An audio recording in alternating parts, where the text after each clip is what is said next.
Olá, eu cumprimento a todos os amigos e irmãos com a paz do Senhor Jesus.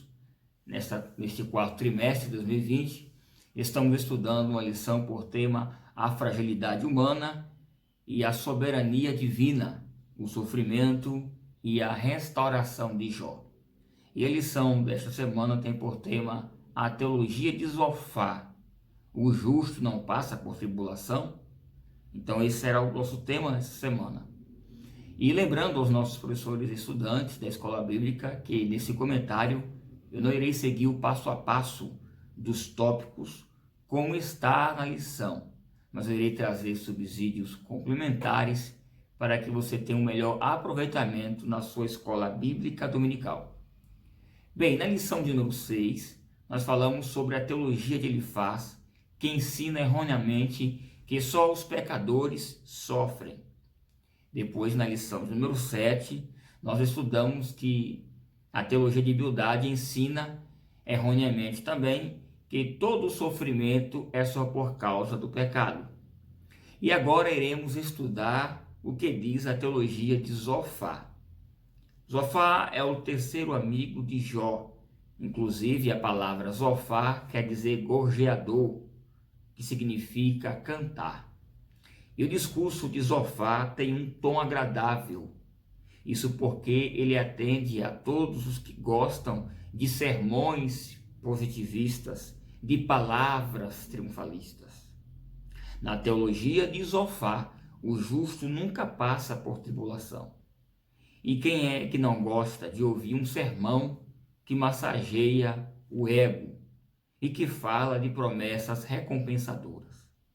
Mas o problema das mensagens positivistas é que ela é tão agradável quanto perigosa. E esse discurso positivo de que o justo não passa por tribulação é perigoso porque ele alimenta nas pessoas uma expectativa para a vida cristã que não existe na Bíblia. Bem, Zofar é de uma região chamada Naamã, e assim como as demais regiões dos demais personagens do livro de Jó, também não há informações de onde exatamente fica essa região. Zofar, ao contrário de Elifaz e de Bildade, que fizeram 3 discursos cada, ele irá apenas fazer 2 discursos. E no capítulo 11 do livro de Jó, nós já vamos ter ali o primeiro discurso de Zofar. E ele também não irá fazer diferente de seus demais companheiros, porque no que diz respeito ao assunto de Jó, eles todos trouxeram um pensamento errado e sempre foram críticos com relação a Jó.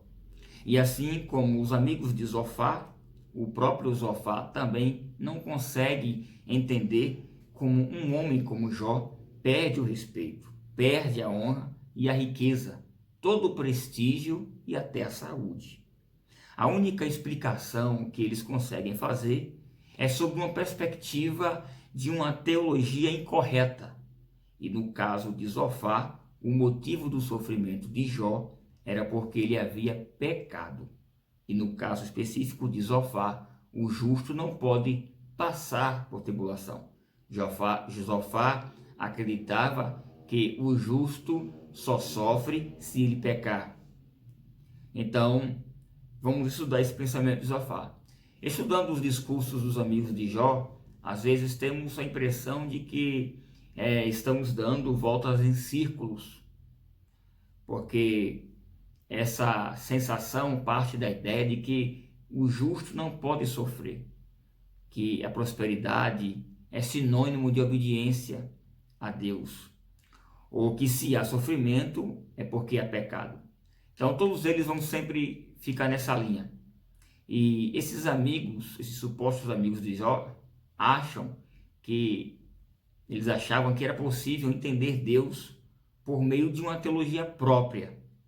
Vejamos como Zofar começou o seu discurso. Capítulo 11 do livro de Jó, capítulo 11, verso 1, 2 e 3, assim está escrito. Então respondeu Zofar, o Naamita, e disse: porventura não se dará resposta à multidão de palavras? E o homem falador será justificado? E as tuas mentiras se hão de calar os homens? E zombarás tu sem que ninguém te envergonhes? Veja, Zofar já começa achando Jó como um falador, como um mentiroso. Quando temos aqui no capítulo 11 todo o encontro, todo o discurso deles dois, principalmente aqui no capítulo 11, que nós temos o discurso de Zofar, o pensamento de Zofar, ele vai apresentar aqui para Jó um Deus deísta. Mas o que é o deísmo? Bem, o deísmo é uma doutrina que ensina que Deus existe, que Ele é o Criador, certo? Mas que Deus também é real, mas que Ele é um Deus distante dos homens e que não se importa com a criação. Ele ensina, segundo o deísmo, que Deus é tão grande que o homem não pode ter o menor contato com Ele. Essa ideia do deísmo foi muito forte, inclusive, no iluminismo, no século XVIII, onde Deus era chamado de relojoeiro pelos iluministas. Esse adjetivo de relojoeiro é porque naquele tempo não existiam relógios digitais e eles eram mecânicos. E como eles eram feitos artesanalmente e depois dado corda, o relógio funcionava sozinho. Então o relojoeiro não precisava mais mexer no relógio. Os iluministas diziam que Deus era como um relojoeiro, porque dentro do movimento iluminista existiam duas alas, uma totalmente ateísta, que não acreditava em Deus, e uma outra ala moderada, que acreditava que Deus realmente existia, mas que, inclusive, que ele também era o Criador, mas que ele não se importava com a sua criação. E essa ala moderada acreditava que uma vez que Deus criou o mundo, ele também criou leis naturais e espirituais. E essas leis fariam com que o mundo funcionasse sozinho, sem precisar de sua intervenção. Mas não é assim que está escrito. Zofar, inclusive, acredita que, tal como os deístas, Deus existe, é criador, é real, mas ele está longe e que ele jamais falaria com o homem. Ele jamais revelaria os seus segredos aos homens. Mas Jó estava sofrendo em decorrência de seus pecados e dentro das leis do pensamento deísta, nós temos aqui a doutrina pragmática da retribuição. Nessa doutrina deísta, o homem só sofre por causa das consequências de algum pecado que cometeu. Porque como Deus havia estabelecido leis naturais e espirituais para que o mundo, por conta própria, seguisse seu curso, o homem, quando sofre, só sofre porque transgrediu algumas dessas leis. Portanto, ele deve sofrer e não pode ter de Deus a compaixão, nem a misericórdia. Com isso, Zofar estava dizendo que Jó não poderia fazer mais nada a não ser sentar e sofrer, a não ser suportar o sofrimento causado por alguma lei que ele havia quebrado dentro desse pensamento deísta. E que Jó nem adiantava buscar a Deus, porque embora ele existisse, ele estava muito distante e as regras já estavam pré-estabelecidas junto com a criação do mundo. Esse tipo de ensino é muito próximo do que diz o Espiritismo, o Budismo, o Hinduísmo, que acredita em uma purificação progressiva através de muitas vidas para se alcançar a plenitude espiritual. Ou seja, o mal traz o karma e o bem traz a recompensa positiva. E todas estas coisas já estão pré-estabelecidas por esse Deus distante. Nessa doutrina, Deus até pode estar presente, mas representadas de forma figurada através das retribuições boas ou ruins daquilo que o indivíduo faz ou plantou. Mas essa teologia de Elifaz não corresponde à realidade.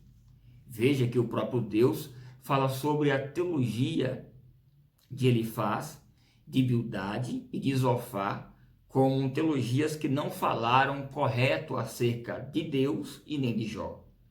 Jó capítulo 42, versículo 7, assim está escrito: sucedeu que, acabando o Senhor de falar com Jó aquelas palavras, o Senhor disse a Elifaz, o temanita: a minha ira se acendeu contra ti e contra os teus dois amigos, porque não falastes de mim o que era correto, como meu servo Jó. Perceba que o próprio Deus é quem está refutando o pensamento dos amigos de Jó e estava dizendo que eles estavam errados. Bem, Jó também refuta o argumento de Zofar. Veja Jó capítulo 12 e o versículo 4. Assim está escrito: eu sou um motivo de riso para os meus amigos. Eu que invoco a Deus, e ele me responde. O justo e perfeito serve agora de zombaria. Aqui Jó estava dizendo aos seus amigos que ele estava sendo motivo de piada, que os seus amigos estavam rindo dele, e que ele era uma pessoa justa, não merecia esse tratamento. E ele também diz a Zofar que é mentira que Deus está distante, porque Jó fala que ele invoca Deus e que Deus responde. É mentira que Deus não se importa com os homens, porque Jó disse: eu falo com Deus e Deus fala comigo. Perceba que Jó ele está usando a sua experiência de vida com Deus para desconstruir um pensamento filosófico, teológico e racional de seu amigo. Então perceba que Jó fala de coisas que ele sabe, que ele viveu. Inclusive, durante toda a provação de Jó, o que ele sempre se questionou foi o silêncio de Deus, porque ele era acostumado a conversar com Deus. Então não é verdade o que o seu amigo estava dizendo de que Deus não fala com o homem. Jó, durante todo o capítulo 12, vai em seu discurso fazer uma defesa de si mesmo e também da pessoa de Deus, dizendo que Deus não somente existe e é o Criador, como também ele não está distante da humanidade. Veja, por exemplo, Jó capítulo 12, versículo 23. Assim está escrito: multiplica as nações e faz perecer, dispersa as nações e de novo as reconduz. Veja a resposta de Jó com relação ao deísmo de seu amigo Zofar, ao deísmo do iluminismo do século XVIII. Jó apresenta aqui, em contrapartida do deísmo de Zofar, Jó apresenta o teísmo, porque se o deísmo diz que Deus existe, é o Criador, mas ele está longe, o teísmo diz que Deus existe, é o Criador, mas está perto. Ainda sobre as palavras de Jó em sua defesa, veja o que ele disse para os seus amigos em Jó capítulo 13, versículo 4 a 5. Assim está escrito: vós, porém, sois inventores de mentiras, e vós todos médicos que não valem de nada. Quem dera que vos calasseis de todo, por isso seria a vossa sabedoria. Jó, nessa fala, de forma bem franca, diz aos seus amigos que eles que estão dizendo mentiras, que eles são como médicos que não sabem nada sobre o paciente, e que eles seriam sábios como um todo se ficassem calados. Mas Jó, apesar de ganhar todos esses debates contra seus amigos, ele comete um erro em sua fala. Porque Jó, apesar de ser justo e íntegro, ele pede que Deus lhe dê uma justificativa sobre o seu sofrimento. Em Jó capítulo 12, versículo 23, assim está escrito: quantas culpas e pecados tenho eu? Notifica-me a mim a minha transgressão do meu pecado. Aqui nós temos um momento equivocado de Jó, porque Jó é apenas um servo, e um servo não pode exigir justificativas alguma com o Todo-Poderoso. Jó, em sua resposta, defende a ideia de um Deus teísta, ou seja, que ele é um Deus que participa da vida humana, diz que é inocente e chama os seus amigos de formadores de mentiras. Mas no fim, ele pede que Deus justifique o porquê de tanto sofrimento. E a resposta de Jó ao primeiro discurso de Zofar é esta. Já no segundo discurso, porque foram 2 discursos, né? Zofar é o único que vai apresentar 2 discursos. No segundo discurso, Zofar, no capítulo 20, ele reafirma sua teologia retributiva e deísta, quando ele acusa Jó de hipocrisia e diz que Jó não quer aceitar o castigo por causa do erro que ele havia cometido. E que Jó também não quer confessar o seu pecado. Jó capítulo 20, versículo 5, assim está escrito. Veja a fala de Zofar. O júbilo dos ímpios é breve, e a alegria dos hipócritas momentânea. Perceba que Zofar ainda insiste com a ideia de que só os ímpios sofrem, e que eles estão sofrendo por causa do pecado que eles haviam cometido, e que apenas uma felicidade momentânea era o que eles tinham, mas que breve eles iriam receber o preço dos seus pecados. Jó responde no capítulo 21. O capítulo 20 é o discurso de Zofar. O capítulo 21 é a resposta do segundo discurso de Jó. No versículo 7, assim está escrito: por que razão vivem os ímpios e envelhecem, e ainda assim se robustecem em seu poder?